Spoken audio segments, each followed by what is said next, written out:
Blood soaked the snow. Riley Ashford saw them first as shadows. 6 shadows moving wrong against the white. Too fluid. Too purposeful. Then the screams started. Not animal screams. Human screams. The kind that tear through a man's throat when something with teeth is tearing through his leg. She was 17 years old. She'd been alone on this mountain for 2 years. 20 meters from the tree line. 20 meters from anyone who'd notice if she died tonight. The rifle shook in her hands. The wolves turned, 6 pairs of eyes blazing like demons in the moonlight. And she saw him. A man, leather vest shredded, left leg torn to the bone, crawling through his own blood, leaving a trail of red across virgin white. He locked eyes with her. Run, his voice was broken glass and gravel. Save yourself. Riley's finger found the trigger. That single bullet changed everything. 3 weeks later, 100 motorcycles would thunder up her mountain. But right now, in this frozen moment between heartbeats, she had 10 seconds to choose. Let him die or become the girl who saved a Hell's Angel from the wolves. The wolves moved first. The alpha, massive and scarred lips pulled back over teeth designed to crush bone, launched at the man. Riley didn't think. Her father's voice echoed through her skull. Breathe, aim, squeeze. The shot cracked across the canyon like God's own whip. The bullet missed the wolf by inches. Intentionally. Her father had taught her that too. Fire warning shots first. Save the killing for when there's no other choice. The alpha skidded to a halt. Turn those hellfire eyes on her instead. Get back, Riley Ash's voice tore from somewhere deep. Somewhere she didn't know existed. Get back. She chambered another round. The sound was beautiful. Mechanical. Final. The wolves hesitated. They weren't used to prey that fought back. Weren't used to the crack of gunfire echoing off stone walls. The alpha's ears went flat. A growl rumbled from his chest, vibrating through the frozen air. Riley fired into the sky. The pack scattered. Not far, just far enough. Into the tree line where darkness swallowed them whole. But they didn't leave. She could see them watching. 6 pairs of golden fire suspended in shadow, patient as death itself. The man on the ground groaned. Riley dropped to her knees beside him. Her breath came in ragged clouds. Blood pooled around him so thick it looked black in the moonlight. His face was a mess of cuts and bruises, cheekbone split, eye swelling shut. But it was his leg that made her stomach drop. The wolves had got in at him good. From knee to ankle, flesh hung in ribbons, muscle exposed, maybe bone, maybe worse. Blood was still pumping out in steady pulses. If she didn't stop it in the next few minutes, he was dead. But it was his vest that froze her. Black leather. Even torn and bloody, she could read the patches. Hell's Angels. Yellowstone chapter. And a name tag over his heart, half obscured by crimson. Ironside. Oh God, Riley whispered. Oh God, oh God. She'd heard stories about these men. Everyone in rural Wyoming had. They were legends, myths, monsters depending on who was telling the tale. Her father had served one of them coffee once years ago and talked about it for months afterward like he'd met a ghost. Now one of them was dying in front of her. Hey, she grabbed his face, forcing his eyes to focus. Blood smeared across her palms. Hey, can you hear me? His eyes cracked open, gray, bloodshot, full of pain that went deeper than the physical. Leave me, he rasped. Wolves, they'll come back. Shut up. Riley was already calculating. Her snowmobile was 50 yards away. He had to weigh over 200 pounds. The wolves were regrouping in the trees. She could hear them. Soft footfalls in the snow, the occasional growl, the click of teeth. Can you move at all? Kid, I said leave. And I said shut up. She grabbed his arm and hauled it over her shoulders. The man screamed, a raw animal sound that echoed off the mountains, sound that would bring the wolves back faster. Riley didn't stop, couldn't stop. If she stopped, they were both dead. Move your legs, she commanded. Push with your good leg, now. He tried. God help him, he tried. Every inch was agony, every step a war against his own broken body. Riley half carried, half dragged him through the snow, her muscles burning, her lungs screaming for air. Behind them, she heard the wolves begin to follow.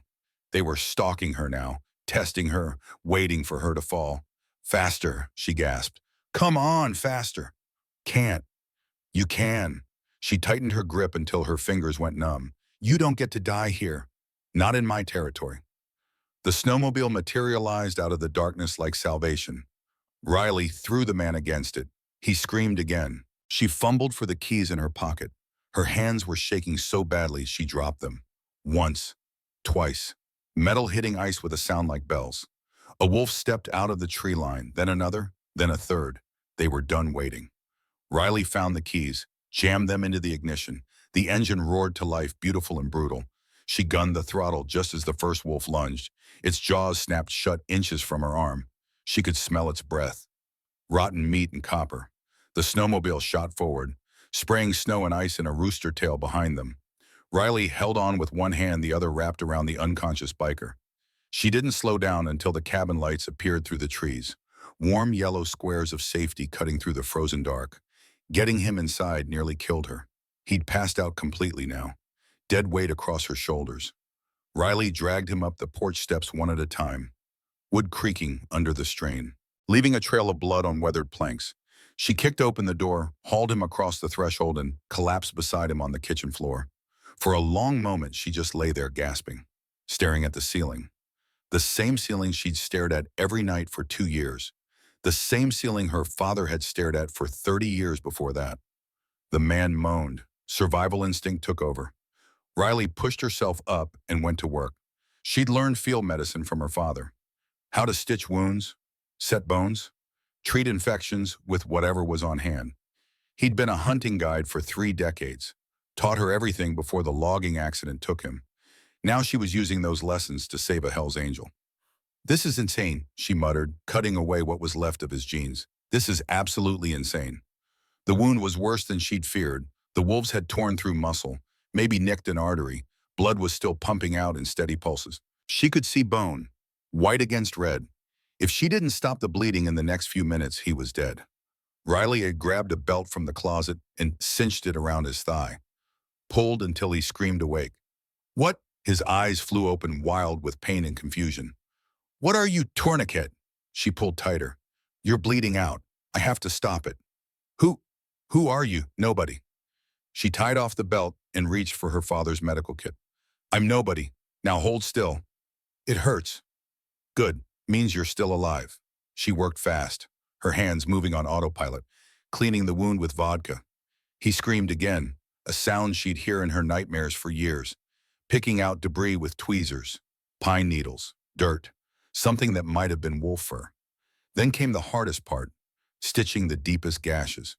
But she had no medical thread, no surgical supplies, just her father's tackle box in the corner. Riley grabbed the fishing line, 20-pound test transparent strong, and threaded it through the largest needle she could find.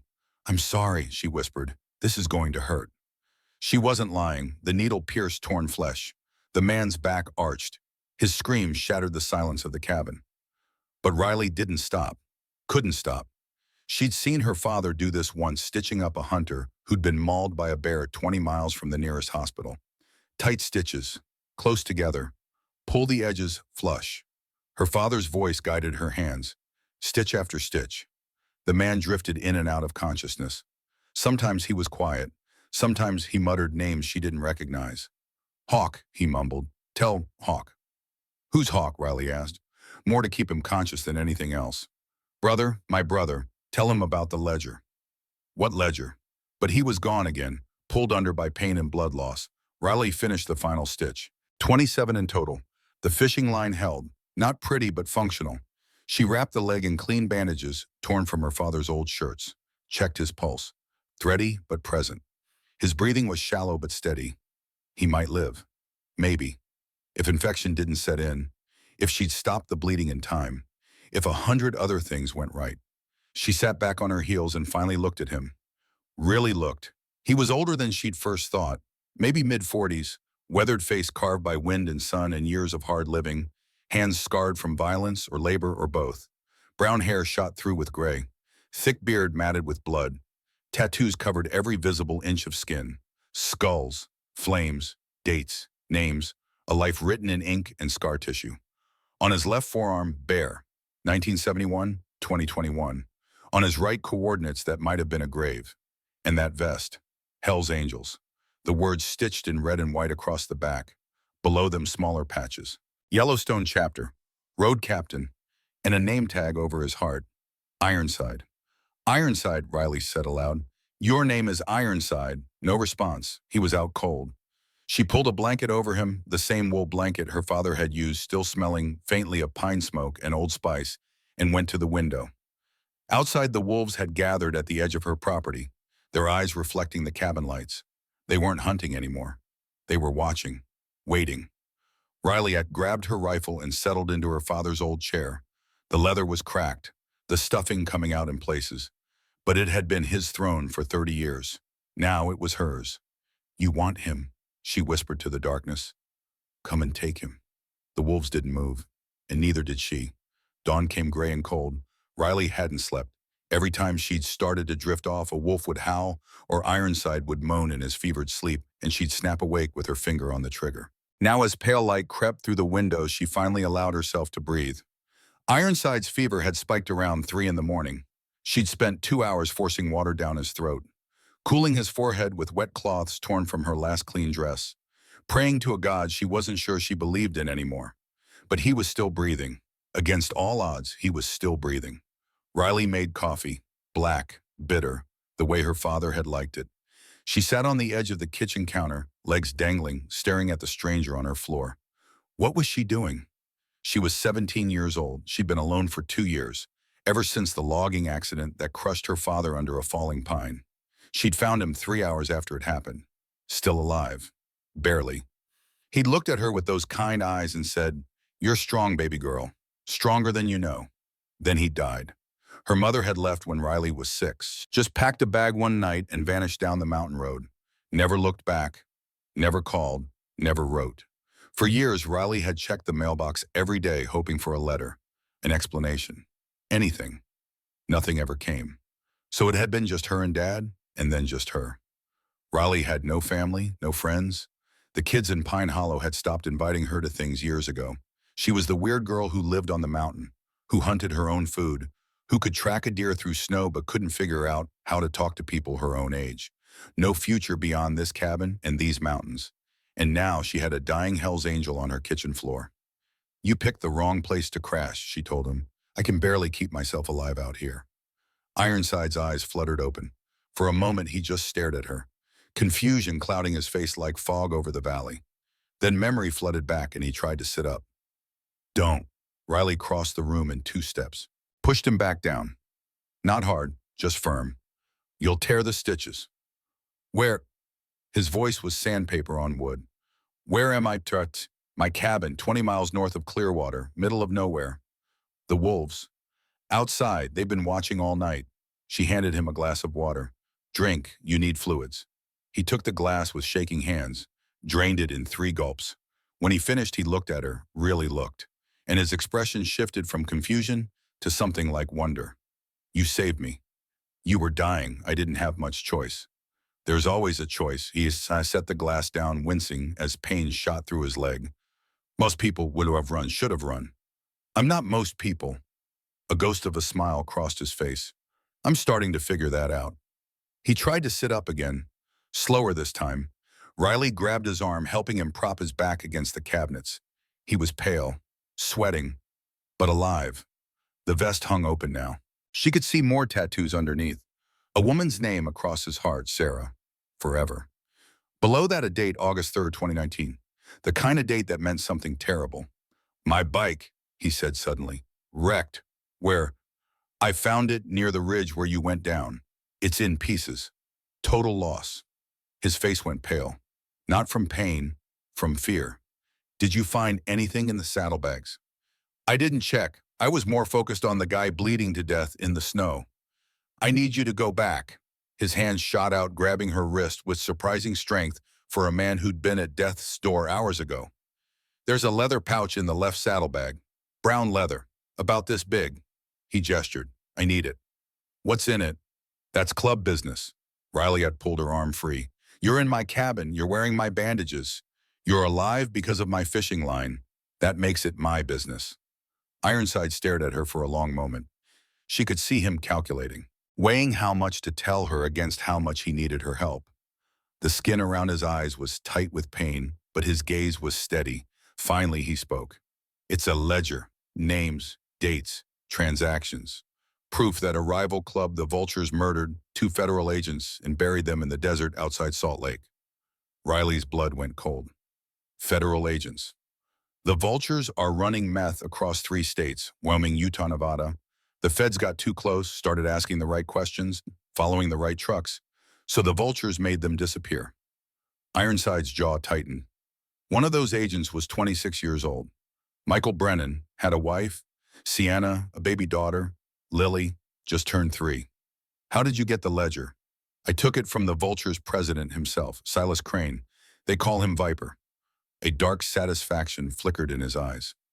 3 months of planning, 6 weeks of surveillance, 1 night of execution. I walked into his clubhouse during their monthly meeting. 10 armed men. I walked out with the ledger and 3 bullet holes in my bike. That's insane. That's necessary. He leaned back against the cabinet. Every cop in Wyoming is looking for the man who can bring down the biggest drug operation in the region. But half those cops are on vulture payroll. I can't trust anyone. Riley processed this slowly. The wolves, the crash, the dying man in the snow, it was all connected to something bigger, something dangerous, something that had just landed on her doorstep. Why, she asked quietly, why risk your life for a ledger? You're not a cop. You're not a Fed. Why do you care? Ironside was silent for a long moment. When he spoke, his voice was rough with old grief. Because I knew one of those agents, Michael Brennan. He was a kid from my hometown. Grew up 3 houses down from me in Laramie. I used to give him rides on my bike when he was 10 years old. Taught him how to throw a football, went to his high school graduation. He swallowed hard. His mother, Margaret, still sends me Christmas cards every year. Pictures of Lily, updates on Sienna, like I'm still part of their family. What happened to him? The vultures grabbed him and his partner, Nolan Cross, outside a truck stop in Utah, tortured them for 3 days in some warehouse, trying to find out what the feds knew, who else was investigating, where the wiretaps were. Ironside's hands clenched into fists. Then they put bullets in their heads and buried them in the desert. Shallow graves. The bodies weren't found for 2 months. Animals had gotten to them by then. Riley felt her stomach turn. When I heard what happened to Michael, what they did to him, I couldn't let it stand. Some things are bigger than club business. Some things are just about being human, about right and wrong. Riley stared at him. This wasn't the monster from the stories. This was a man driven by loyalty, by grief, by a code she recognized in her own bones. The same code that made her pull the trigger on those wolves. The same code that made her drag 200 pounds of dying man through the snow. I'll get your ledger, she said, but first you need to eat something. And you're not going anywhere until that leg heals. At least 2 weeks. Ironside shook his head. You don't understand. The vultures. They'll track me here. They'll find the blood trail, the tire marks from your snowmobile. They'll come. Then let them come. Riley stood reaching for her rifle. My name is Riley, Riley Ashford, and this is my territory. Nobody takes what's mine without a fight. The words hung in the air, bold, foolish, completely sincere. Ironside looked at her like he was seeing her for the first time. This 17-year-old girl who'd lived alone on a mountain for 2 years, who'd fought off wolves, who'd saved his life with fishing line and vodka, who was now standing in front of him with a rifle ready to take on a drug cartel. Riley Ashford, he repeated, testing the name. I'm Callan Thorne, road name Ironside. I know, it's on your vest. Yeah, he almost smiled. Yeah, it is. Outside, one of the wolves howled, long and mournful, a sound that carried across the canyon like a warning, or maybe a promise. Riley moved to the window. The pack was still there. 6 shadows against white, waiting. They're patient, she said. I'll give them that. They're smart, Ironside replied.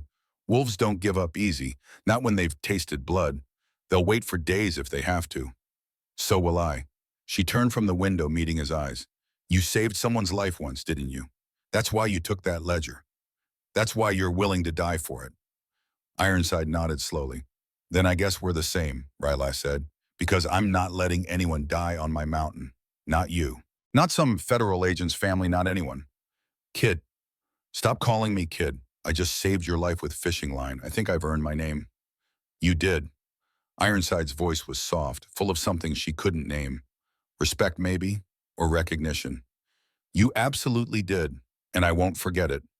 The moment stretched between them, an understanding passing without words. 2 people who'd both lost everything, who'd both survived when they shouldn't have, who'd both chosen to fight when running would have been easier. Get some rest, Riley finally said. I'll go get your ledger at first light. It's already first light. Then I'll go now. You think you can stay alive for 30 minutes without me? I'll manage. Riley grabbed her coat from the hook by the door, checked her rifle, made sure she had extra ammunition. All the while Ironside watched her with that strange expression, like he was memorizing her. Like he knew this girl in the too big coat with the too old eyes was going to change everything. Riley, he called as she reached the door. She turned. Thank you, he said simply, for not running. Riley shrugged. You would have done the same. Yeah, Ironside said quietly. Yeah, I would have. She stepped out into the cold. The wolves were gone now, melted back into the forest with the dawn. But their tracks remained, 6 sets of prints circling the cabin, round and round like a ritual, like they'd been drawing some kind of pattern, some kind of spell. Riley shouldered her rifle and started walking. The snow had covered most of the blood by the time she reached the crash site.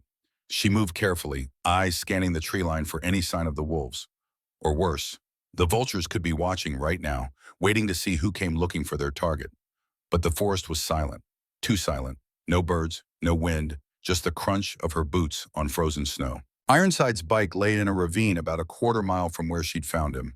The path down was treacherous loose rocks under ice hidden by fresh powder. She climbed down carefully, testing each foothold before committing her weight. The bike was totaled, frame bent at an impossible angle. Engine cracked open like a split melon.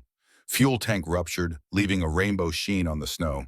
Whatever had run him off the road had done it with tremendous force, or tremendous intent. The saddlebags were still attached, though one had been torn open by the impact. Riley found the leather pouch in the left bag, right where Ironside said it would be. It was heavier than she expected, thick with papers and photographs. She could feel the weight of lives inside it. Evidence, justice, revenge. She didn't open it. She'd seen enough movies to know that the less she knew, the safer she'd be. Some knowledge was a death sentence. She was slinging the pouch over her shoulder when she saw them. Tire tracks, fresh ones. 2 vehicles, maybe 3, had stopped on the road above the crash site within the last few hours. The tracks were deep, heavy vehicles, probably trucks. They'd idled for a while, engines running, people inside discussing, planning. Then they'd driven away, following the snowmobile tracks toward her cabin. Riley's heart hammered against her ribs. She ducked behind a boulder, scanning the road above her. Nothing moved. No engines. No voices. But the tracks were clear as day in the fresh snow. Someone else was looking for Ironside, and now they knew where to find him. She ran. Branches whipped at her face. Roots grabbed at her ankles. The leather pouch banged against her hip with every stride. Her lungs burned. Her legs screamed. The rifle was heavy across her back. But she didn't stop. Couldn't stop. The cabin was 15 minutes away at a normal pace. She made it in 8. When she burst through the cabin door, gasping, Ironside was standing. A pistol in his hand that she didn't know he had. Chrome 9mm. Pointed at the door. He lowered it when he saw her. They found me, he said. It wasn't a question. Riley held up the leather pouch, gasping for breath. Tire tracks. At the crash site, fresh. 2, maybe 3 vehicles. They followed my snowmobile trail. They know you're here. Ironside's face went gray, not pale. Gray, like all the blood had drained from his body in an instant. How many? I don't know. I didn't see anyone. Just the tracks. He limped to the window. His leg was clearly hurting. Fresh blood had seeped through the bandages, but he moved anyway. Pulled back the curtain just enough to see outside. The road was empty, but that didn't mean anything. You need to leave, he said. Right now, take your snowmobile and go. There's a town about 15 miles south. Clearwater. Go to the sheriff. Tell him what's happening. I'm not leaving. Riley. I said I'm not leaving. She grabbed her rifle from the wall and began loading shells. You can barely stand. How are you going to fight anyone? This isn't your war. You made it my war when you bled all over my kitchen floor. Ironside turned to look at her. Something shifted in his expression. Respect, maybe? Or recognition? Or something deeper, the acknowledgement that she wasn't going to back down. That she couldn't be protected or dismissed or sent away like a child. You've got guts, he said. I'll give you that. More guts than most of the men I've killed. I don't have guts. I have a home. Riley chambered around. The sound was final, decisive. Now tell me what we're dealing with. Who are these people? Before he could answer, an engine growled in the distance. Then another, and another. They both froze, but then Ironside smiled. Just a little. Just enough. That's not the vultures, he whispered. Riley had moved to the window. Through the trees, she could see headlights. Not the harsh white of truck beams, but something lower, more scattered, moving in formation. Motorcycles. A lot of them. Ironside, her voice was barely audible. Who did you call? I didn't call anyone, he said, but I've got brothers who don't need a phone call to know when I'm in trouble. The first bike emerged from the tree line, then a second, a third, a 10th. They kept coming, a river of chrome and leather flowing down the mountain road toward her cabin. Riley counted, 12, 15, 20, 23. The engine synchronized into a single roar, controlled, purposeful, military precision. Hell's Angels, Ironside said quietly. Yellowstone chapter. Riley watched them approach, her heart pounding with a new kind of fear. Not the animal fear of the wolves, not the desperate fear of Ironside dying, but something more complex, more uncertain. These were the monsters from the stories, the men her father had spoken about with a mixture of awe and caution. The outlaws who supposedly controlled half the illegal activity in Wyoming, and they were coming for Ironside, which meant they were coming to her. Are they here to help? She asked. They're here for me. Ironside moved toward the door. His limp was pronounced now, fresh blood staining his jeans, but determination carried him forward. Which means they're here for you too. The lead rider pulled into her driveway and killed his engine. The sudden silence was almost as loud as the roar had been. He was massive, 6'4" at least. Gray beard braided in the old style, arms like tree trunks covered in tattoos that told a lifetime of stories. His vest was covered in patches, President Yellowstone chapter, and dozens of smaller ones Riley couldn't read from this distance. He pulled off his helmet and looked at Ironside for a long moment. Then he looked at Riley. You the one who saved our brother. Riley's throat went dry. Yes, I found him in the snow. The wolves. The man held up a hand, silencing her. Not rudely, just commanding. This was a man used to being obeyed. He dismounted, walked to Ironside, and pulled him into an embrace that looked like it could crush bones. You stupid son of a bitch, the big man growled into Ironside's shoulder. We've been looking for you for 3 days. 3 days, Callan. Do you have any idea what that does to us, to me? Got a little sidetracked, Kodiak. Ironside winced as the embrace tightened. Easy. The girl stitched me up. But I'm not exactly factory condition. The man Kodiak released him and stepped back. His eyes scanned Ironside's body, taking in the fresh blood, the makeshift bandages, the fishing line visible through the gauze. Fishing line, he said flatly. It's what she had. And it held. I'm standing here, aren't I? Kodiak turned back to Riley. His eyes were steel gray, hard as mountain rock, but not unkind. What's your name, girl? Riley Ashford. Or Riley or Ashford. He said it slowly, like he was memorizing it, committing it to memory. You saved a Hell's Angel's life. You know what that means? She shook her head. It means you've got 100 brothers now. He extended his hand, massive, scarred, warm despite the cold. I'm Kodiak Morrison, President Yellowstone chapter, and from this moment on, whatever you need, wherever you go, we ride for you.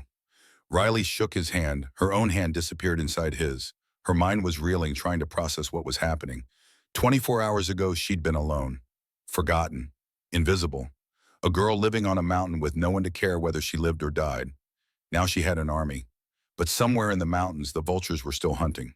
And the war was just beginning.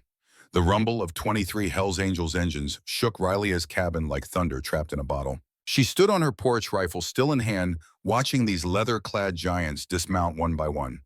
They moved with purpose, with discipline, not the chaos she'd expected from men the world called outlaws. Kodiak Morrison hadn't stopped looking at her since he'd arrived. His eyes, steel gray, hard as mountain rock, studied her like she was a puzzle he'd finally solved but still didn't quite believe. You're 17, he said. It wasn't a question. Yes, sir. Living out here alone. Yes, sir. And you dragged my road captain out of a wolf pack, stitched him up with fishing line, and stood guard all night with that rifle. Riley's jaw tightened. He was dying. I did what needed doing. Kodiak turned to Ironside, who was leaning heavily against the doorframe, fresh blood seeping through his jeans. She always this stubborn? Ironside laughed, then winced. Worse, she told me to shut up 3 times before I even knew her name. A ripple of amusement passed through the gathered bikers. Men with faces like weathered stone cracked smiles. Someone in the back chuckled. Riley felt heat rise to her cheeks, but she didn't look away from the president. Was I supposed to let you bleed to death politely? She asked. The amusement died instantly. Kodiak's expression shifted. Something darker, more serious. Those men who ran Ironside off the road, he said. The vultures. They're coming. You know that, right? I saw their tire tracks at the crash site this morning. Fresh tracks, 2, maybe 3 vehicles. They followed my snowmobile trail. They know he's here. Smart girl. Kodiak turned to a massive biker with a braided beard and arms covered in Norse tattoos, ravens and wolves intertwined with ancient runes. Hawk, perimeter, now! The man Hawk nodded once and barked orders, his voice carried like a drill sergeant's. Within seconds, half the angels had melted into the tree line. Engines silent, moving like ghosts, positioning themselves around Riley's property like sentinels guarding sacred ground. The irony wasn't lost on her. Last night she'd fought wolves. Now wolves were protecting her. How many vultures we looking at? Kodiak asked Ironside. So hard to say. They sent maybe 6 after me in Utah. Caught me outside Provo. Shot up my bike on I-15. I lost them in the mountains, or so I thought. Ironside shook his head. But if Silas knows, I've got the ledger, and he has to know by now, he'll bring everyone. 30, 40 men, maybe more. Then we call in reinforcements. Reno chapter's only 4 hours out. Boise maybe 6. We don't have 6 hours. Riley stepped forward, drawing both men's attention. Those tire tracks were fresh, a few hours old at most. They're scouting, which means the main force isn't far behind. Kodiak studied her again with that penetrating gaze. You read tracks. My father was a hunting guide for 30 years. He taught me everything. How to read sign, how to predict animal movement, how to know when something's hunting you. She paused. Those tracks, they stopped at the crash site for at least 10 minutes. Engines running, that means they were discussing, planning, and then they followed my trail here. And you came back anyway. He needed the ledger. Riley looked at Ironside. And I don't leave people to die. Something shifted in Kodiak's expression. Not pity, she would have hated pity, but recognition. Understanding. Where's your father now? The question hit her like a fist to the chest, but she kept her voice steady. Dead, 2 years ago, logging accident. A pine came down wrong during a storm, crushed him. He died before anyone could get him out. I found him 3 hours later. Your mother. Gone since I was 6. She packed a suitcase one night, walked down the mountain road, never looked back, never called, never wrote. Riley's voice was flat, factual. She'd told this story in her head 1,000 times until the words had no emotion left. I don't even know if she's alive. So you've been out here alone, 2 years, 17 years old. I survive. Kodiak nodded slowly. Then he did something that surprised her. He extended his hand again, not a handshake this time, but an open palm, waiting. The ledger. Ironside says you retrieved it. Riley hesitated. She'd hidden the leather pouch under her mattress, unsure whether she should trust anyone with something that had nearly gotten a man killed. But Ironside caught her eye and nodded. She went inside and returned with the pouch, placed it in Kodiak's hand. He opened it, rifled through the pages, and his face went hard as granite. Names, he muttered. Dates, dollar amounts, photographs. He pulled out a picture. 2 men in FBI windbreakers tied to chairs, faces beaten beyond recognition. Jesus Christ. They documented their own crimes. Well, Silas Crane is paranoid, Ironside explained. Keeps records on everyone, including his own men. Insurance in case anyone thinks about flipping. That's how I knew where to find it. His own paranoia became his weakness. Kodiak flipped through more pages. Michael Brennan and Nolan Cross, the 2 agents. His voice dropped. It's all here. The kidnapping, the torture, even the coordinates of where they buried the bodies. Michael was 26, Ironside said, his hands clenched into fists. Nolan was 28. Both had families. Both were tortured for 3 days before Silas finally put bullets in their heads. His voice broke slightly. Michael grew up 3 houses down from me in Laramie. I used to give him rides on my bike when he was a kid. Taught him how to throw a football. His mother, Margaret, still sends me Christmas cards every year. Pictures of his daughter, Lily. She just turned 3. She'll grow up without a father because of Silas Crane. Riley felt her stomach turn. She'd known the ledger was important, but this was evidence of pure evil. "Why haven't you given this to the police?" she asked. Kodiak and Ironside exchanged a look. A conversation happened in that glance. Years of brotherhood compressed into a single moment of understanding. "The Vultures have cops on their payroll," Kodiak explained. "State police, county sheriffs, maybe even a few federal agents. Silas has been running meth across 3 states for 15 years. You don't do that without protection. We hand this over to the wrong person, it disappears. And so do we. So what's the plan? We've got a contact in the FBI, Garrett Roberts, clean as they come. One of the only ones we trust. We get this ledger to him, the Vultures are done, their whole operation comes down. And Silas Crane," Kodiak's smile held no warmth. "Silas goes to prison, or he dies trying to stop us. Either way, he's finished." A whistle pierced the air, sharp, coded, 2 short, 1 long. Hawk emerged from the tree line, moving fast for a man his size. "We've got company," black truck circling the north ridge. 2 men inside, Vulture colors. Riley's heart rate spiked. "Scouts, looks like they're staying out of rifle range. About 800 yards. Just watching." "They're counting us," Ironside said grimly, reporting back to Silas. "Telling him how many we have, what our positions are." Kodiak pulled out a burner phone. "I'm calling Reno. We need every man they can spare." "It won't be enough." Riley grabbed his arm before she could stop herself. "The president of the Hells Angels Yellowstone chapter." She was grabbing his arm, telling him he was wrong, but Kodiak didn't pull away. He just looked at her, waiting. "Listen to me," she said. "I know this territory better than anyone alive. Every trail, every ridge, every place a man can hide or get trapped. If you try to fight them head-on, you'll lose. They'll have more men, more guns, and they're willing to die for Silas because he pays well and kills anyone who betrays him." Kodiak's eyes narrowed. "What are you suggesting?" Riley's mind raced through the terrains she'd memorized since childhood, the places her father had shown her, the secrets only locals knew. The land itself could be a weapon if used correctly. "There's a canyon about 2 miles east, Ember Canyon. My father used to take hunters there. Narrow entrance, maybe 12 feet wide. High walls rising 50 feet on either side. Sheer rock, no way to climb out. It runs for about a quarter mile, then dead ends in a solid wall. One way and one way out," Ironside said, his eyes lighting up with understanding. "Exactly. My father used to hunt mountain lions that way. You can't chase a lion in open terrain, they're too fast. But if you lead them into a narrow space, let the walls do half the work, funnel them where they can't escape." She met Kodiak's eyes. "It's our best chance." The president turned to Hawk. "What do you think?" Hawk scratched his beard, considering. "Kid's got a point. We're outnumbered. Can't win a straight fight. But if we control the ground, force them into a kill zone where they can't maneuver." He nodded slowly. "We might have a chance. It's a good tactical plan." Kodiak studied Riley for a long moment. She could see him reassessing her, not as a child to be protected, but as an asset, a soldier. "All right," he said finally.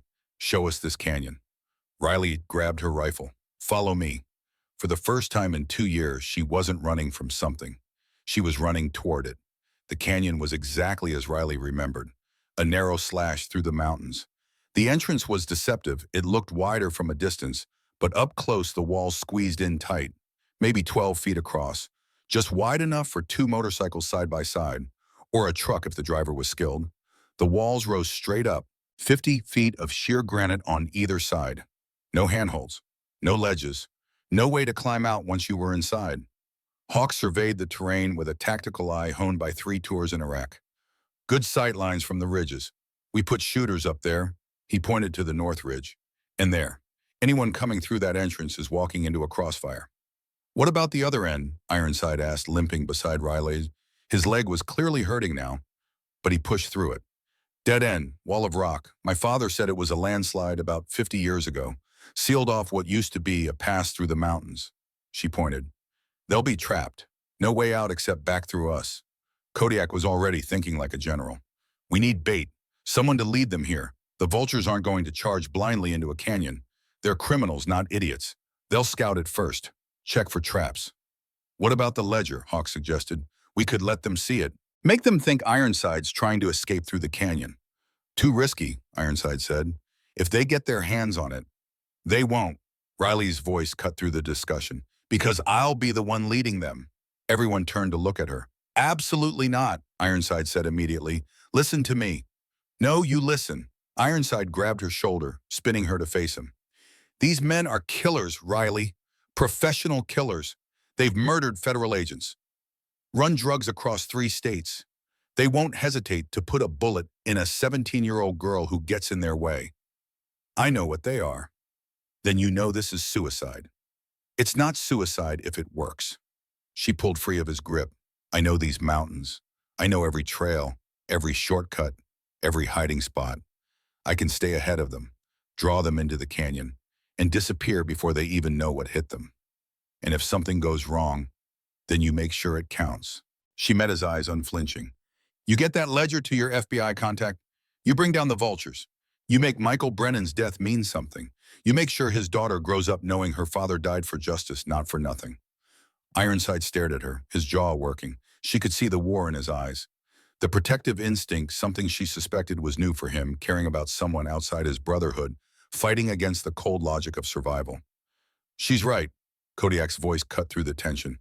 She knows the terrain. She's fast. She's small, harder target. And she's the last person they'll expect. Kodiak, I'm not saying I like it. The president looked at Riley. But we don't have a lot of options here. The vultures are coming. Whether we're ready or not, this gives us control. This gives us a chance. He turned back to Ironside. You trained her. I've been unconscious most of the time I've known her. Then we train her now. Kodiak gestured to Hawk. You've got 2 hours to teach her everything she needs to know about staying alive in a firefight. They spent the next 2 hours preparing. Hawk positioned 6 angels on the north ridge and 6 on the south. Overlapping fields of fire, covering every inch of the canyon entrance. They moved rocks into place for cover, checked sight lines, tested angles. Meanwhile, Riley got a crash course in survival. When the shooting starts, you drop flat, Hawk told her, his voice drill sergeant sharp. Not crouch, flat. Belly to the ground, make yourself the smallest target possible. He had her practice it over and over until she could drop and roll in a single fluid motion. Bullets travel straight, but they ricochet, especially in a canyon with rock walls. He pointed to the granite. You don't want to be standing when lead starts bouncing around like a pinball. Flat, every time. Next came evasion. You're not trying to outrun them, Hawk explained. You're trying to stay ahead. Big difference. Outrunning means speed. Staying ahead means using the terrain. Use trees for cover. Stay in draws and gullies where they can't get a clean shot. Change direction every 30 seconds so they can't predict your path. Ironside joined them, limping over with a topographical map. These are the trails you'll use. He traced routes with his finger. Stay on these, they're narrow. Bikes can follow, but trucks can't. That cuts their numbers. What if they send men on foot? Then you move faster. Ironside looked at her seriously. This is the most dangerous part. Once you lead them into the canyon, you need to get out. There's going to be a gap, maybe 30 seconds between when you enter and when they enter. That's your window. Where do I go? He pointed to a spot on the map. There's a crevice on the east wall, about 50 yards in. It's narrow, maybe 18 inches wide. You can slip through, they can't. It leads to a cave system that connects to the backside of the mountain. I know that crevice, Rayleigh said. My father and I used to cache supplies there. Perfect. You slip through, hide, and wait for the shooting to stop. Ironside's voice was firm. Do not come out until one of us comes to get you. Understood. Understood. But there was one more thing. Kodiak approached with a small radio. This is a one-way transmitter. Press this button, it sends a signal to our radios. 1 press means you're in position. 2 presses means you're in trouble. 3 presses means abort, something's gone wrong and we need to extract you. He clipped it to her belt. Don't hesitate to use it. Pride gets people killed. Caution keeps them alive. Riley had nodded, her mouth dry. This was real. This was happening. In less than an hour, she'd be leading a drug cartel into an ambush. Men who'd tortured federal agents. Men who wouldn't think twice about killing a teenage girl. Her hands started to shake. Ironside saw it. He pulled her aside, away from the others. You can still say no, he said quietly. Nobody here will think less of you. You've already done more than anyone could ask. You saved my life. That's enough. It's not about enough. Riley looked at the canyon, at the angels positioning themselves, at the trap they were setting. Michael Brennan's daughter is 3 years old. In 15 years, she'll be my age. I want her to grow up in a world where the men who killed her father are gone, where justice matters. Justice doesn't always win. Then we make it win. She met his eyes. You taught me that some things are bigger than one person, bigger than safety. This is one of those things. Ironside stared at her for a long moment. Then something changed in his face. The fear was still there, but it was wrapped in something else now, something like pride. When this is over, he said quietly, I'm going to tell you about a man named Bear. He saved my life 27 years ago, gave me a choice when I had nothing left. His voice was rough with emotion. You remind me of him. That same fire, that same refusal to quit. I'm scared, Riley admitted. Good. Fear keeps you sharp. It's not about being fearless. It's about being afraid and doing it anyway. He pulled something from his pocket. A small patch, simple design, white wolf outline on black background. When this is over, he said, pressing it into her hand, you're one of us. Whether you want to be or not, you've earned it. Riley has clutched the patch. It was warm from his body heat. Real, solid, a family. She'd been alone for so long, and now a whistle, sharp, urgent. Hawk was signaling from the ridge. The scouts were moving, getting closer. It was time. Riley found a position overlooking the main road, close enough to be seen, far enough to run. Her heart pounded so hard she could feel it in her teeth. Every nerve ending was on fire, every instinct screaming at her to hide, but she stayed visible. She had to be seen. The black truck appeared first, moving slowly down the dirt road. Windows tinted, deliberate. Then a van, then two more trucks, then motorcycles. 5, 10, 15. The vultures were massing for war. She counted heads through binoculars Hawk had given her. 30 men, maybe more, all armed, all wearing black leather vests with that skeletal bird stitched across the back. The vulture patch looked like death itself. At the center of the group stood a man who could only be Silas Crane. Tall, lean, moving with a precision that was too smooth, too controlled, like a snake deciding when to strike. He wore a bandana over the lower half of his face, but his eyes were visible, cold, calculating, reptilian. He was pointing toward her cabin, giving orders. Then one of the scouts, a younger man with a shaved head, pointed directly at Riley's position. He'd seen her. Time slowed down. Silas turned. Even from 300 yards away, she could feel his eyes lock onto her. He smiled. Then he raised his hand and pointed. The vultures started moving. Riley ran. She took the back trails. Deer paths her father had shown her years ago. Too narrow for trucks. Too steep for anyone who didn't know the terrain. Branches whipped at her face. Roots grabbed at her ankles. She ignored it all, pushing harder, faster. Behind her, she heard the convoy split. The trucks stayed on the main road trying to cut her off. But the motorcycles, they found the trail. Engines roared behind her, getting closer. Riley's lungs burned. Her legs screamed for rest. But she didn't stop. Couldn't stop. The canyon was still half a mile away. If they caught her before she reached it, the whole plan failed. She burst through a clearing and nearly ran straight into a vulture scout. The man's eyes went wide. His hand dropped to his gun. Riley didn't think. She swung her rifle like a club. The stock connected with his jaw with a sound like a baseball bat hitting a watermelon. Bone cracked. The man went down hard. She was past him before he hit the ground. More shouts behind her now. More engines. They'd seen her. Seen what she'd done. Good. Now they were angry. Angry men made mistakes. She pushed harder. The canyon entrance appeared through the trees. That narrow gap between the rock walls. Exactly where she remembered it. Almost there. A bullet whined past her ear. The crack came a second later. Riley dove, rolled, came up running, her father's training taking over. Never run in a straight line. Never give them a stationary target. Another shot, another miss. The vultures were firing wild, shooting at a moving target through trees. Nearly impossible. But nearly wasn't never. She reached the canyon entrance and plunged through. The walls rose around her like the jaws of some great beast. Her footsteps echoed off the stone. Behind her, she could hear the motorcycles slowing, hesitating at the narrow gap. Then Silas's voice, cold and commanding, echoing off the rocks. After her, all of you, now. The engines roared again. Riley ran deeper into the canyon, counting steps. Her father had taught her to estimate distance by counting. 50 yards. The crevice should be coming up on her right. There. A narrow split in the rock wall, barely visible unless you knew where to look. She pressed the radio button once. I'm in position. Then she squeezed through the crevice. It was tight, tighter than she remembered. Her rifle caught on the rock. She had to turn sideways, push through.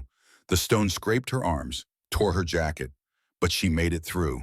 On the other side was darkness, the cave system her father had shown her. She pressed back against the wall, hidden in shadow, and waited.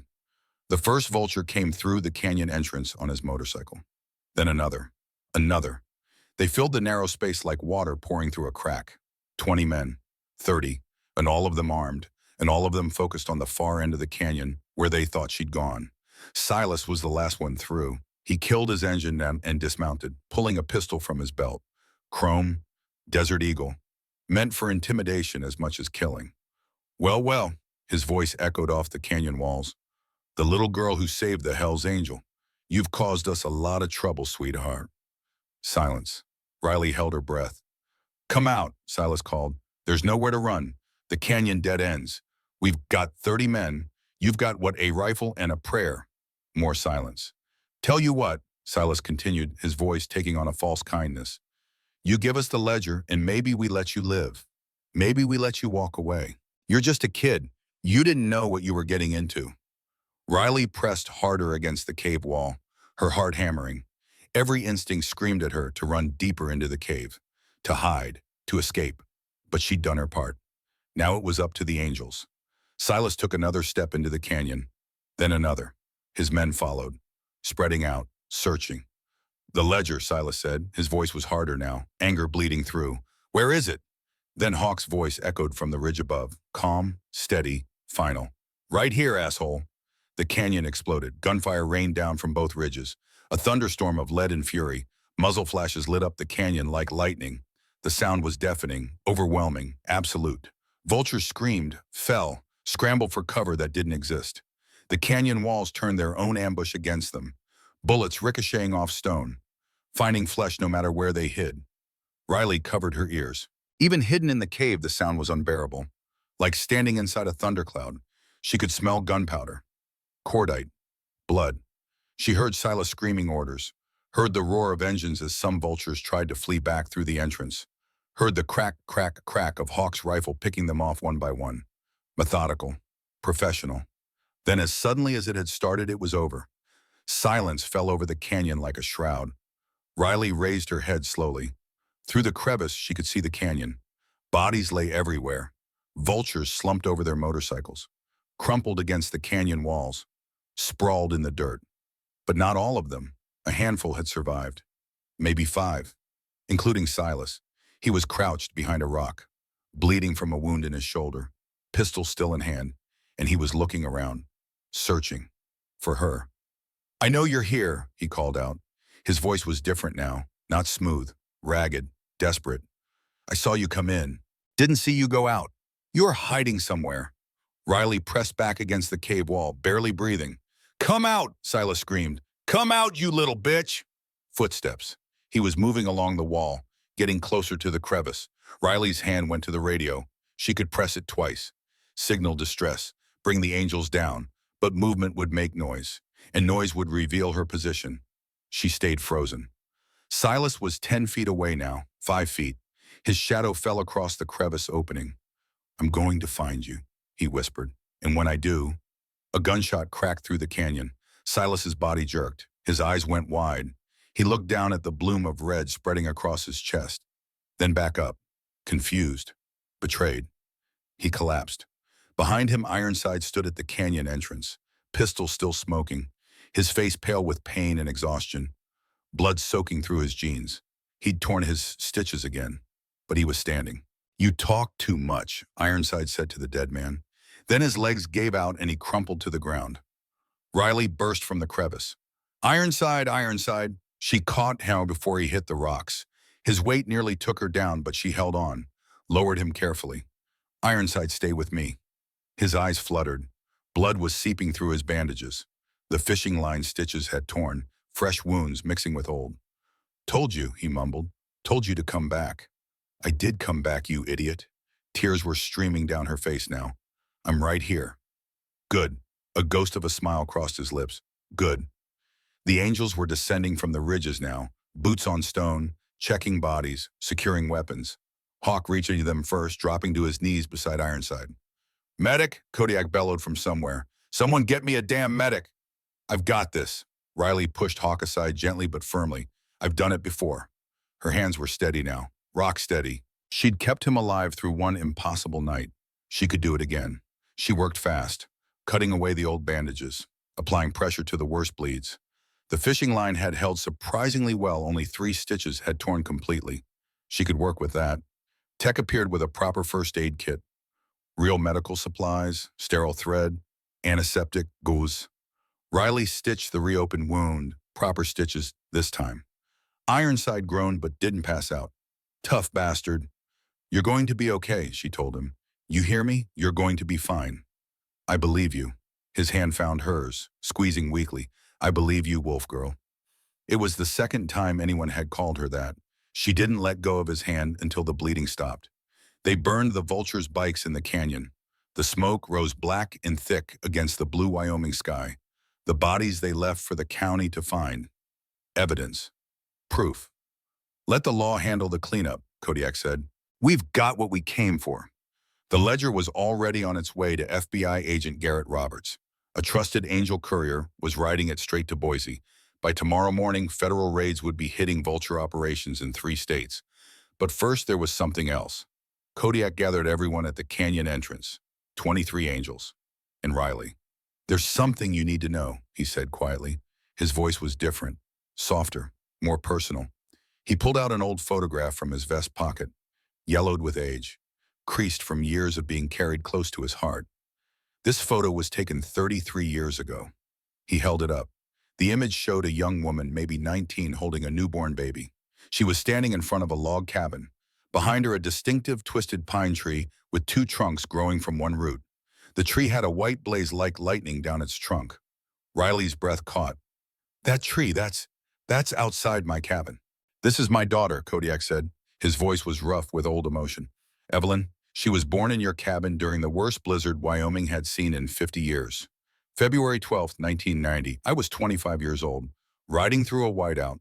My wife was in labor. We couldn't reach the hospital. Roads were completely blocked.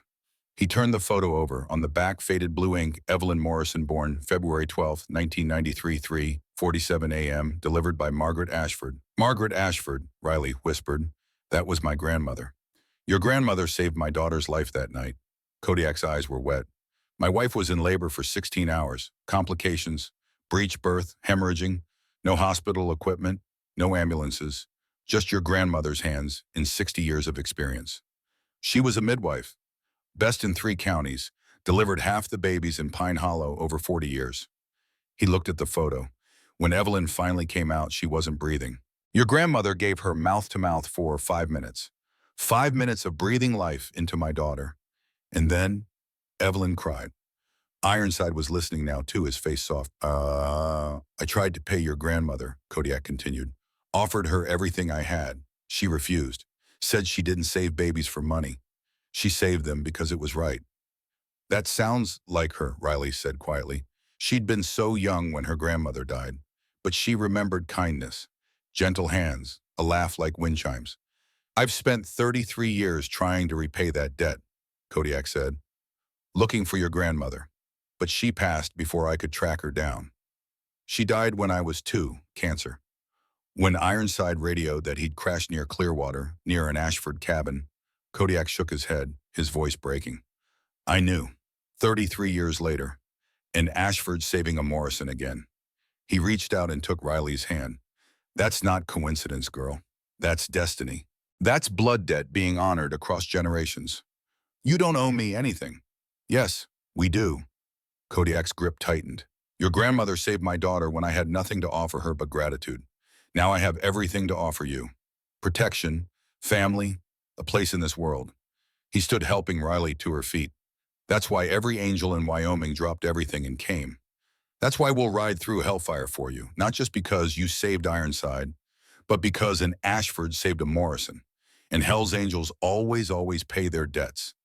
Ironside managed to sit up wincing. You're not just Wolf Girl. Your legacy. Riley looked at the photo again, at the grandmother she barely remembered, at the baby who was now a 33-year-old woman somewhere in the world, at the invisible thread that had connected her family to these men for 3 decades. Where is she now? Riley asked. Evelyn, Kodiak smiled through his tears. She's a doctor. Emergency medicine. Works at St. Alphonsus in Boise. Saves lives every day, just like the woman who saved hers. He tucked the photo back in his vest over his heart. I'll introduce you someday. She'll want to meet the girl who continued her grandmother's legacy, who saved her uncle's life. Uncle, Ironside and I have ridden together for 40 years. That makes him family, which makes you family. Kodiak's voice was iron. And we protect family. For the first time in 2 years, Riley understood what it meant to belong to something bigger than herself. She wasn't alone anymore. She'd never be alone again. The rumble of engines faded into memory as the last Hell's Angel disappeared over the horizon. Riley stood on her rebuilt porch, coffee growing cold in her hands, watching the empty road. 3 weeks had passed since the warehouse, since Cole's body hit the concrete, since Sienna and Lily were delivered safely to the FBI. 3 weeks since Kodiak had pressed that golden key into her palm. Guard them all, Wolf Girl. Now the cabin stood empty, except for her. The angels had returned to their chapters. Ironside had ridden back to Yellowstone with promises to return. Even the winter guests who'd started arriving, drawn by word-of-mouth stories of a sanctuary in the mountains, had moved on following the spring thaw down to warmer valleys. Riley was alone again, but this time the loneliness felt different. You gonna drink that coffee or just hold it? She spun around. Brennan Cross stood in the doorway, 27 years old, Afghanistan veteran, Nolan's younger brother. He'd arrived 2 weeks ago driving a smoking truck up the mountain with nothing but a duffel bag and 1,000-yard stare. Now he was grinning, actually grinning. Thought you were still asleep, Riley said. Slept better last night than I have in 2 years. Whatever magic this place has, it's working. He stepped onto the porch, his own coffee steaming in the morning air. Got a call this morning. VA approved my disability claim. Full benefits. Therapy covered. All of it. Brennan, that's amazing. Yeah, his voice caught. Yeah, it is. And I've got you to thank for it. You and Kodiak. He made some calls. Put me in touch with the right people. Angels take care of their own, he said. You're not an angel. No, but you are. Which makes me family by extension. Brennan looked out at the mountains. I talked to my mom last night, first time in 8 months, told her I was getting help, told her about this place, about you. He turned to Riley. She wants to meet you, the girl who brought justice for Nolan. Riley's chest tightened. I didn't do much. Just led some killers into a canyon. You did everything. Brennan's voice was fierce. You gave my family closure. You made sure the men who murdered my brother will never hurt anyone else. That's not nothing, Riley. That's everything. A car appeared on the road below, then another, and another. Riley's hand instinctively moved to the rifle by the door. Relax, Brennan said. I recognize that lead car. That's Doc Patterson from town. And unless I'm mistaken, that's Sheriff Daniels behind him. The sheriff, what does he want? Guess we're about to find out. The 3 vehicles pulled into the driveway. Doc Patterson emerged first, 70 years old, kindly face carrying his black medical bag like he had for 50 years. Sheriff Daniels followed hat in hand, and from the third car, a woman Riley didn't recognize. 50s, professional clothing, briefcase. Miss Ashford, Doc Patterson called out. Hope we're not intruding. Doc, Sheriff. Riley came down the steps. What's this about? This, the woman said, extending her hand, is about recognizing what you've done. I'm Governor Sarah Mitchell. Riley's coffee cup slipped. Brennan caught it before it shattered. The governor? The same. Mitchell's smile was warm, genuine. I've been hearing stories about you for 3 weeks now, Miss Ashford. From the FBI, from the Hells Angels, from families of victims. And I wanted to meet you myself before I did this. She opened her briefcase and pulled out a document. Official, sealed with the state emblem. House Bill 447, the Ashford Good Samaritan Act.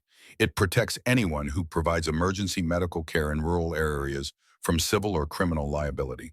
Inspired by a 17-year-old girl who saved a man's life with fishing line when the nearest hospital was 30 miles away. Riley's throat closed. I don't understand.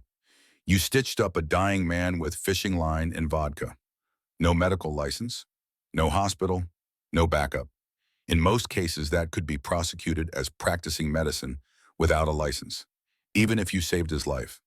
Mitchell's voice was firm. This law makes sure that never happens, to you or anyone else. Sheriff Daniels stepped forward. I've been sheriff of this county for 23 years, seen a lot of things, but I've never seen someone your age do what you did. Fight off wolves, save a man's life, take on a drug cartel. He cleared his throat. I owe you an apology. When those angels rolled into town, I assumed the worst. Thought you'd gotten mixed up in something criminal. I was wrong. We were all wrong, Doc Patterson added. This town forgot about you after your father died. Left you up here alone, that's on us. But you survived anyway, thrived even. And when the time came, you chose courage over safety. Governor Mitchell handed Riley the document. 5 other states have already adopted similar laws. Montana, Idaho, Nevada, Utah, Colorado. 12 more are drafting legislation.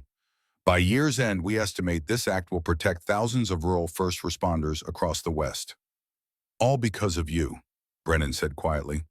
Riley stared at the document, at her name in official typeface, at the seal of Wyoming pressed into wax. I just did what my father taught me. Then your father, Mitchell said, raised someone extraordinary. The signing ceremony is tomorrow in Cheyenne. I'd be honored if you'd attend. The families of Michael Brennan and Nolan Cross will be there. They want to thank you personally. I'll be there, Riley heard herself say. The signing ceremony was held on the Capitol steps. Camera crews everywhere, reporters shouting questions, politicians in expensive suits, smiling for photographs. Riley felt out of place in borrowed clothes. Mama Bear had taken her shopping in town, insisting she needed something that wasn't covered in wolf blood, standing between Governor Mitchell and an empty chair. The empty chair held a photograph. Michael Brennan in his FBI uniform, 26 years old, smiling, alive. Next to it, another photograph. Nolan Cross, 28, same smile, same pride. Ladies and gentlemen, Mitchell's voice carried across the crowd. Today, we honor 2 fallen heroes, federal agents Michael Brennan and Nolan Cross, who gave their lives investigating criminal organizations that threatened innocent citizens. She gestured to Riley, and we honor the courage of one 17-year-old girl who ensured their deaths were not in vain. The crowd applauded. Riley's face burned. House Bill 447 will save lives. But more than that, it represents a promise that when good people do brave things, they will be protected, not prosecuted. Mitchell signed the document with a flourish. Cameras flashed. Then she handed the pen to Riley. This is your law. You should sign it too. Riley's hands shook as she took the pen. She signed her name next to the governor's. Small, neat, the handwriting her father had taught her. Riley Margaret Ashford Margaret, her grandmother's name. The midwife who delivered half of Pine Hollow's babies over 40 years. Who'd saved Kodiak's daughter during a blizzard 33 years ago. Legacy flowing through generations. The crowd erupted in applause. Then someone pushed through the press of bodies. An elderly woman, 70s, gray hair, kind eyes filled with tears. Riley Ashford, she asked. Yes, ma'am. I'm Margaret Brennan, Michael's mother. The woman's voice broke. May I hug you? Riley nodded, unable to speak. Margaret pulled her close. She smelled like lavender and old books, like grandmothers should smell. Thank you, Margaret whispered into Riley's hair. Thank you for giving my son's death meaning, for making sure those monsters can never hurt another family. I'm so sorry for your loss. Don't be sorry, be proud. Margaret pulled back, holding Riley's face in weathered hands. Michael wanted to make the world safer. Because of you, he did. 34 Vulture members arrested. Their drug operation dismantled. Their leadership dead or imprisoned. That's Michael's legacy. That's Nolan's legacy. And it's yours. She pressed something into Riley's hand. A photograph. Young Michael in his FBI Academy uniform. On the back, shaky handwriting, thank you for giving my son's death meaning. You are the daughter I wish he'd lived to meet. Margaret Brennan. Riley's vision blurred with tears. Then another woman appeared. Younger. Dark hair, bruises still fading from her face. A little girl clutching her hand. Sienna Brennan. And Lily. Wolf girl, Lily shouted, breaking free and running to Riley. Riley caught her, lifting the 4-year-old into her arms. Hey, sweetheart. How are you? Good. We got a new house and Mommy says I can get a puppy. And I drew you another picture. She thrust a crayon drawing into Riley's hands. A wolf with angel wings. Better than the last one. More detailed. It's beautiful. It's you, Lily said seriously. You're the wolf girl who saved us from the bad man. Sienna approached slowly. She talks about you every day. Her hero, the brave girl who wasn't scared. I was scared, Riley admitted. I was terrified. But you did it anyway. That's what makes you brave. Sienna's eyes were wet. Agent Roberts told me what you did, how you walked into that warehouse alone, how you refused to kneel even with a gun to your head, how you protected us. I just did what needed doing. You did more than that. You gave my daughter a future. You gave her a world where the men who killed her father can't hurt anyone else. Sienna took Riley's free hand. I will make sure Lily knows your name, knows your story, knows that when evil came, a girl named Riley Ashford stood up and said no. The cameras captured it all. The elderly grandmother, the widow, the little girl with her crayon drawing, the 17-year-old girl at the center looking uncomfortable and honored and overwhelmed all at once. That photograph would run in newspapers across 6 states. But Riley wasn't thinking about newspapers. She was thinking about the empty chair, the photograph of Michael Brennan, the young man who'd grown up 3 houses down from Ironside, who'd become an FBI agent because he wanted to protect people, who died doing exactly that. He'd be proud of you, Margaret said, following Riley's gaze. Michael always said the system was broken, that good people needed protecting from bureaucracy as much as from criminals. This law is exactly what he would have wanted. Governor Mitchell stepped forward. Miss Ashford, I have one more thing to show you. She gestured to an aide who unfurled a large map of the western United States. Pins marked various locations. Since word spread about Wolf's Rest, I've been contacted by organizations across the region, veterans groups, domestic violence shelters, homeless outreach programs. They all want to know the same thing. Can we replicate what you've built? Mitchell pointed to the pins. Montana, 2 locations being planned. Idaho, 3 locations. Nevada, 1. Utah, 2. Otto, Colorado, 4. Or New Mexico, 1. That's, Riley's voice trailed off, that's 13 locations. 13 sanctuaries inspired by yours. 13 places where lost souls can find rest, where broken people can heal, where no one has to face their demons alone. Mitchell smiled. You started something, Riley, something bigger than one cabin on a mountain. I don't know how to run 13 locations. I can barely run one.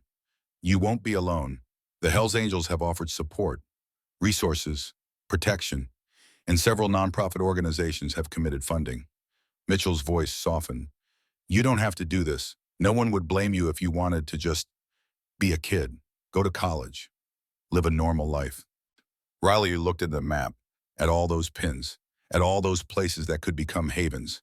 She thought about Brennan sleeping peacefully for the first time in 2 years, about Ainsley Webb finding safety after fleeing her abusive husband, about the 3 homeless veterans who'd found purpose helping rebuild her cabin, about all the lost souls still out there, still searching, still hurting. I'm not a kid anymore, Riley said quietly. Haven't been for a long time. She looked at Kodiak, who'd been standing silently in the crowd. The president nodded once. Approval, support, family. I'll do it, Riley said. I'll help build them all. 6 months later, Winter returned to Wyoming. But Wolf's Rest was ready. The cabin had been expanded. 3 bedrooms, communal kitchen, proper bathroom with hot water, solar panels on the roof, a generator that actually worked, storage shed filled with supplies, and that sign, hand-carved by Ironside, hanging over the front porch. 12 people currently lived there. Brennan Cross now studying psychology online, Ainsley Webb teaching cooking classes in town, 3 veterans working construction, an elderly man named Harold who'd lost his house to medical debt, a teenager named Riley who'd been kicked out by religious parents, 2 recovering addicts, a single mother with twin boys, a family of broken pieces becoming Hometuma. Riley stood on the porch watching snowfall. She was 18 now, legal adult, but she felt decades older. Behind her, laughter echoed from the cabin. Brennan was teaching the twins how to play chess. Ainsley was baking cookies. The veterans were arguing about football. Normal sounds, happy sounds. An engine rumbled in the distance. Riley's hand moved to the rifle by the door. Old habits, but she recognized that engine, that particular rumble. Ironside emerged from the falling snow like a ghost, then another bike and another. 20 Hells Angels riding through a blizzard to reach her. Kodiak was in the lead. Couldn't let you spend Christmas alone, Ironside called out, grinning through his beard. I'm not alone. No, Kodiak agreed, dismounting. You're definitely not. The Angels began unloading supplies. Food, presents, a Christmas tree strapped to one of the bikes. Within minutes, the cabin was overflowing with bodies and laughter and the smell of pine. Mama Bear pulled Riley into a crushing hug. Look at you, all grown up, running your own sanctuary, making us proud. I had help. Yeah, you did, and you'll keep having help forever. Near midnight, there was a knock on the door. Riley opened it to find Sienna and Lily standing in the falling snow. We couldn't miss Christmas with Wolf Girl, Lily announced, rushing inside. Sienna hung back. I hope it's okay. We drove 6 hours, but Lily insisted. She made you something. Lily thrust a wrapped package into Riley's hands. Open it. Open it. Inside was a drawing, not crayons this time, colored pencils. Careful detail. A portrait of Riley standing in front of Wolf's Rest. Behind her, 100 motorcycles. Above her, an actual wolf with angel wings. At the bottom, in a child's careful handwriting, My hero, love Lily. I'm going to hang this on my wall, Riley said, her voice thick. Good. Lily hugged her legs. Because you're my family. Sienna's eyes were wet. We both are, forever. The cabin filled with more people than it was designed to hold. Angels, residents, visitors, family. Kodiak found Riley on the porch around 1 in the morning. She'd slipped outside for air, overwhelmed by the noise and love and sheer presence of so many people. You okay? He asked. Yeah, just processing. It's a lot. It's everything. Riley looked at him. A year ago, I was alone, completely alone. And now you've got 100 brothers, a dozen residents, families across 6 states who consider you a hero, and 13 sanctuaries being built in your name. Inspired by, Riley corrected, not in my name. Same thing. Kodiak pulled an envelope from his vest. This came yesterday from the Hells Angels Governing Council, National Leadership. Riley took the envelope with trembling hands. Inside a letter on official club letterhead, Riley Margaret Ashford, by unanimous vote of the Governing Council, Wolf's Rest is hereby recognized as the first official Hells Angels sanctuary. You are appointed guardian with full authority over operations, expansion, and leadership. Furthermore, the council commits $500,000 annually to support sanctuary expansion across the western United States. Goal 20 locations within 10 years. You have shown us what we can become, what we should have always been.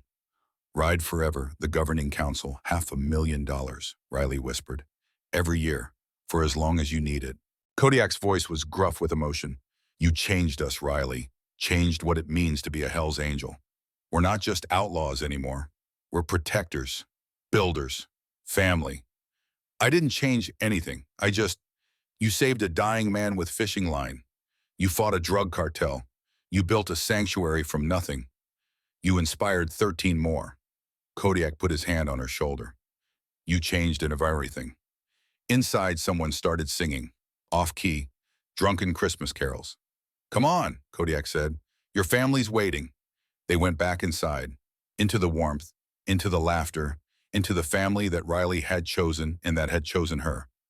Ironside caught her as she entered, pulled her aside. His eyes were serious. I have something for you, he said. Been carrying it for months, waiting for the right time. He pulled a small leather pouch from his vest. Inside, a silver necklace, a wolf pendant with angel wings. I had this made after the canyon. Kodiak's daughter, Evelyn, she's a silversmith in her spare time. She made it for you. He fastened it around Riley's neck. The pendant rested over her heart.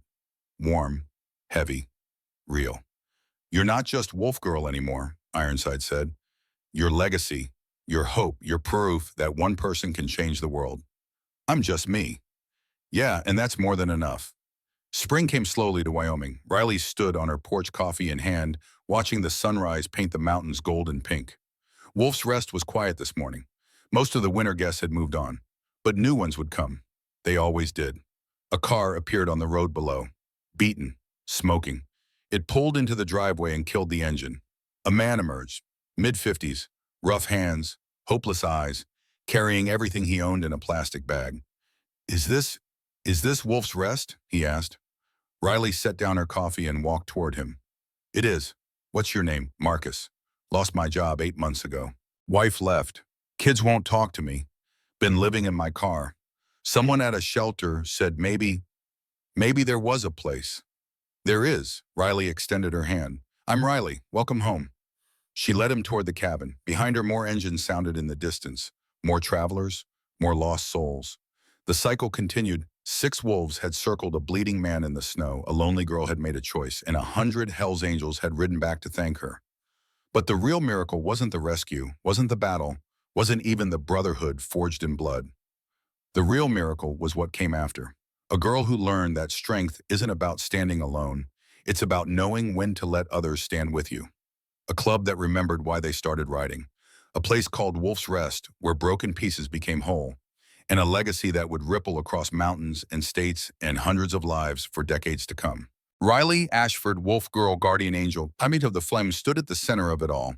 Not because she was special, not because she was chosen, but because she'd made a choice on a frozen night in Wyoming to save a stranger's life. And that choice changed everything. The road stretches on forever. The engines never stop roaring, and Wolf Girl is always waiting, with coffee brewing and the door open wide, ready to welcome the next lost soul home. Because that's what family does.